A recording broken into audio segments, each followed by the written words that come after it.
Hey y'all, welcome to Heat the Hunter Work a Shoot, episode 4, Part 2. This is our SmackDown review. He's gonna hop right into it. This was a pretty decent week of SmackDown. Our fans loved it, according to the poll you posted. I think they felt it more than Raw. We'll get to that more. But yeah, I mean, it was just kind of an average week. It was kind of not as massive, a lot of stuff going into place. Because basically this week was just like kind of putting a little bit of blocks and pieces, a lot of talking more on this week. Build it to Survivor Series. Building Survivors. You got 2 weeks, you got to build this up. And also you're kind of setting yourself up because you have TLC, I think 2 weeks after Survivor Series, and they got to build up on that too. Definitely. This week started out with Ellsworth giving an apology. He apologized to Dean, said, "I'm so sorry for costing your match." Dean was kind of being like, blah, blah, blah, yada, yada, yada. If you screw me over one more time, I'm going to make you disappear for good. So Dean kind of threatened him. Finally accepted the apology. Then AJ came out and was like, whoa, Ellsworth, what are you doing, man? You're coming out here and apologizing to this guy? Really? Apologizing? It's kind of made AJ go over. My favorite part of the whole thing was AJ was walking in the ring, and he got in the ring, and the fans were chanting, AJ Styles. And he's like, you can shut up now, I know who I am. Yeah. Which I noticed this on Twitter. It's something that really separates a top superstar from a mid-tier guy. You got to interact with the crowd. Be able to think on your feet with the crowd. Like, AJ's gotten so much. I mean, AJ was already the greatest technical wrestler in the world. His promos have gone up insane. I mean, I could argue that he's the greatest technical wrestler of all time, but I mean that's a topic for another day. But his promos have gotten so much better since he got in the company. Mm-hmm. And I mean, he interacts with the crowd, and that's what you want. That's what Seth does. When Seth's heel run, he ran to the crowd great. That's what Roman's lacking in is crowd interaction. Jericho, he knows what the fans want to hear him say, so he's gonna say it. Yeah. It's how you get over, and it separates the men from the boys basically. He then kicked Ellsworth out of the ring and hit Dean Ambrose and basically knocked him down. That led into the next segment, which also somehow I didn't understand how this happened, but Dean in that whole process got a number one contenders match again at the end of the night. This time Ellsworth will not be at ringside. Yeah, I don't understand that at all. I mean, I can understand it. He got kind of screwed by disqualification last week. His fault, but he got screwed by disqualification, so rematch is fair. SmackDown is a very fair program. This led into Kane versus Randall Orton in a no DQ match. Randall Orton or Randall Wyatt? Randall Orton, Dash Wyatt. It's like one of them joint names. Okay. It's like when parents get divorced, you just can't really decide which one. He's just like, oh, am I actually Randy or am I actually Randall? Okay, just making sure. Yes. But I'm going to point this out. I've had a 3-week streak going now of calling when the Wyatts will interfere their matches. I said under 5 minutes. Boom, under 5 minutes. Here comes Bray and Luke, and they interrupted. Beat up Kane a little bit. Randy RKO'd. Then he sacrificed Kane. Why was Kane the one to get sacrificed? No, I don't understand. Because it was all building for Morrow to drop this amazing biblical reference of this time Kane's the sacrificial lamb to the God. And I was like, I really appreciate Morrow for throwing that in there. Yeah. It's the little things like that that make SmackDown so much fun. You know what doesn't make SmackDown so much fun? David Otunga. David Otunga is the worst face person. He's supposed to be the face announcer, the face color commentator, and he's out there bashing James Ellsworth. Yeah. Like, you're supposed to be cheering him on. You're supposed to root for the underdogs here. What are you doing? You and Jay Bill are both bashing this man. But, Randall kind of joined the Wyatts. Bray said follow the Buzzards, and Randy's like, Randall's up on the top rope doing his whole I got a question for you. hands thing. Have you ever seen the Buzzards? Not exactly. How could we follow them? Is he telling us to follow them, or is he telling the person in the ring to follow them? I'm not really sure. Is he the Buzzard? Is Luke Harper the Buzzard? I feel like Eric Rowan's more of a Buzzard, if anything. Is the Buzzard actually Strabigail? All questions that might be done in due time. Yeah, maybe. There's a great women's tag team match. Becky Lynch, Nikki Bella versus my girls Alexa Bliss and Mella. Which I have a major problem with SmackDown about this.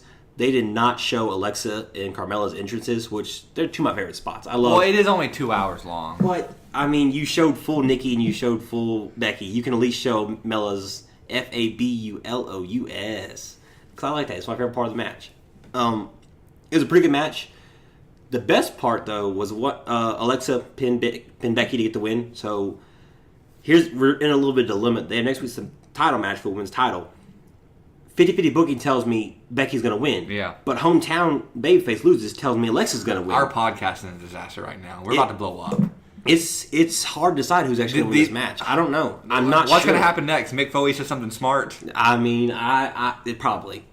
Nah, it's Mick Foley. He doesn't have enough brain cells left to do that. The cruiserweights are getting over, aren't they? The cruiserweight's about to go over. This new cruiserweight show is going to make him grow over. I'm going to tell you about this in part 3. Okay. The Alexa and Carmella promo, where they basically bashed everybody on Raw, and they just talk shit. And I was like, thank you so much for making Survivor Series what it's about. SmackDown's done a great job of this. They're out there, and they're having their superstars who, in the matches, attacking the other brands, saying, we're going to win, we're going to beat them down. But I'm sitting here thinking, I mean, it's just you 5 up against Team Raw. There's no chance they win the women's contest. No. Until it went backstage, and you have Shane O'Mac and Daniel Bryan are hanging out, and Natty walks back in the room. Before that, Naomi was announced as the 5th member of Raw's women's division, which I love. We both like. Everyone hates her apparently. So we here at Heat Thunder Worker Shoot are big fans of Naomi because we like to glow. But Natty was told she would be the coach for the women's team, which in other words, she's going to be at ringside as the manager. So there we go. Natty gets to be in Survivor Series in Canada. Is Natty still a heel? I'm not sure what Natty is. Yeah. My favorite part was how Daniel was like, how are you going to get along with Becky?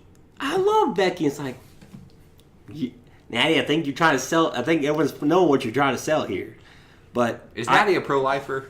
I don't know what she is. We're not addressing that rumor anymore. Okay, just making sure. I think Natty being the manager, I think it's gonna put Team SmackDown over. No, they're. I think that's why the 6 man's there. You have to have someone take down Nia. Well, we'll get to that in our Survivor Series preview, which should coming out week and a half from now. Y'all be sure to look for that. Next was Miz TV with the always great Daniel Bryan. Because Miz and Daniel Bryan have the best chemistry. This is like the greatest feud ever. That's actually never going to happen. Oh, I don't think that. Well, we'll address that at a later point in time. Because I think that's going to be a setup for a certain match. Basically, Daniel Bryan came out to announce the men's team for Survivor Series. He's going to reveal all 5 names. He starts it off. He's like, there's going to be Randall Orton, Bray Wyatt, Dean Ambrose, Baron Corbin, and Miz is sitting there. He's waiting. He's like, he's going to call him by name, and he throws out the WWE champion, AJ Styles. And Miz is just shell-shocked that he wasn't picked, which led to a very damn good promo from Miz on Bryan, and then Bryan on to Miz, and Bryan was basically like, what we want on this team are people who, they have a goal in their mind, and they're going to set out and they're going to complete that goal. Yeah. And they're going to keep fighting, and they're not going to let their differences in their own rules go above the team. They want a brand above self. He's basically like, you had a chance last week to have a title match, and you turned it down. How, you're putting yourself above the brand. If only Kane wouldn't have sacrificed himself, they could have used Kane. But at the same time, I looked at this team, and I was like, okay, Dean, great. Randall, great. Bray, great. AJ, great. I figured all 4 of those would be on the team. I think SmackDown Men's is the one team that's going to win. Honestly. I'm not sure. I think they're going to have it just because I don't think Raw can coexist. Because I believe Seth's going to be the 5th person on Team Raw, and I just don't think that's going to work out. I mean, we both agree there's no chance that the Raw women, that SmackDown women win. The real reason I think that Seth is going to be the last member on Team Raw, I'm predicting. Hey, you're getting into my show now. I mean, I'm just saying. Mini Shield reunion will be in this match. Someone is getting a triple powerbomb in this match. Yeah. It's probably going to be AJ. It's also probably going to be KO. Yeah. Maybe Jericho. But, yeah, the weird one was Baron Corbin, which they did a mini video promo for Baron Corbin, which is like, wait a minute. Is this the fabled NXT superstar who didn't actually do great in NXT getting his push finally? And fans were excited because Baron's been kind of a low-key, very good heel character. Because I'm going to disagree with you there. He's been good. He's just getting booked to shit. But he's good on... people hate him. He's not bad in the ring. He really is. I would hate him a lot less if he would just give up on his hair. Yes, the hair is really. It's really so bad. It bothers it is me. So bad. It bothers me so much.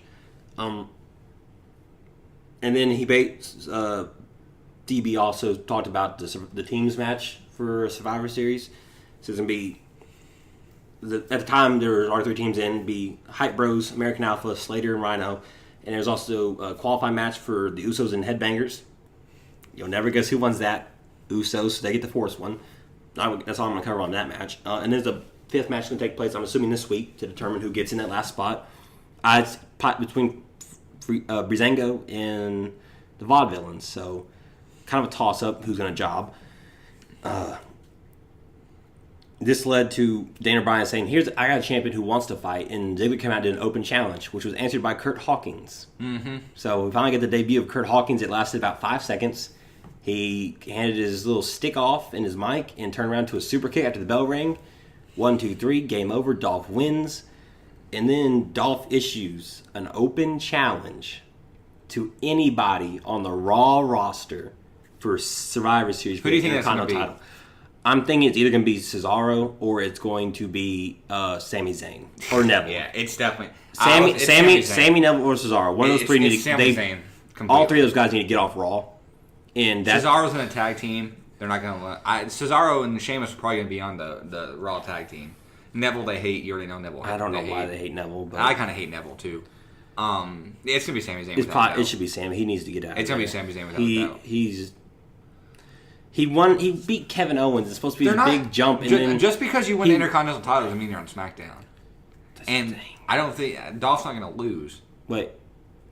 I know Dolph's not going to lose. I think Miz is going to interfere and not let Dolph lose. If not, Miz doesn't answer the challenge himself because that's a very Miz thing to do. After that, they had a Wyatt backstage promo where Randy was called Bray a god. Randall called Bray a god and committed to the Wyatt family.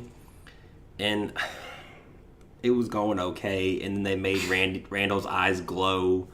And I was just like, it is 2016. There is nobody alive who is believing that Bray has supernatural, God-given powers. Randy does. Randall.